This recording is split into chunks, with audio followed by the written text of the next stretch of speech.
From the Oklahoma Newsroom, this is a Thunder player-by-player season in review. I'm Jenny Carlson here with Anthony Slater and Russell Westbrook. Anthony, I'm not sure that there's any adjectives left for what this guy did this last season. Obviously, he had injuries just like everybody else, but I mean, amazing, awesome comes to mind. What word do you put with his season?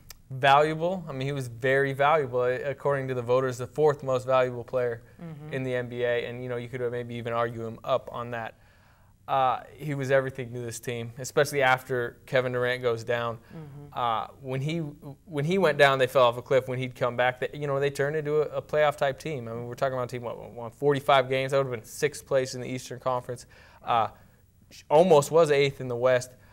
He did it all, offensively. Maybe could have been a little bit better defensively, but what a burden he carried offensively. I mean, we're talking about historic numbers. It was every night. It was, he matched Oscar Robertson this night. It was Wilt Chamberlain, and then it was Larry Bird. Like you said, I mean, everyone kind of knows what he brought to the team this year. Considering what we saw out of his game, the evolution that you would continue to see, he was at a high level, and then he took it to a higher level. How does that translate as this team hopefully gets healthy moving forward? Durant coming back, Ibaka coming back. How does his game now overlay with those guys moving into next season? I mean, I think great. I mean, he's played with these guys in the past. I think what he showed this year, an ability, more of a knowledge of how to use his teammates. Remember, he had that string in February of like 10 assist game, which was as high as anyone in the league. And he's not playing with Durant at that point. He had a nice, I think Enes Kanter is really going to help him. Yeah. I think this year or next year they need to find ways, because Durant's going to need to sit more, maybe to find those little pockets of game where it can be Kanter and Westbrook together. And then, his numbers are going to go down next year naturally because Kevin Durant's back on the floor. He's taking more shots. He's taking more minutes. But you had to like what you see moving forward. I think he made a huge step leadership-wise and playmaking-wise. I mean, we're talking about a top 5 player in the NBA. Yeah. Really.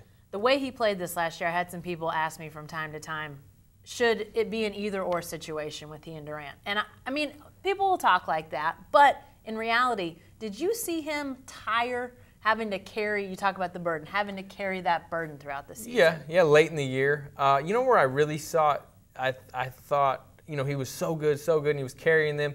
And then Durant was assumed, he was going to come back. He wasn't in the lineup, but he was going to come back. And then it was announced, he needs another surgery. He's for sure out for the year. Yeah. It looked like Westbrook was trying to carry it to the point Durant could come back and they could go together. Yeah. And it seemed like when it was like Durant's out for the season, Westbrook was like, now I know I'm not carrying it to a light at the end of the tunnel. That to me is kind of seemed like when he tailed off. Interesting stuff. Thanks, Anthony. Hey, be sure to stay with the best coverage team anywhere at newsok.com and every day in the Oklahoman.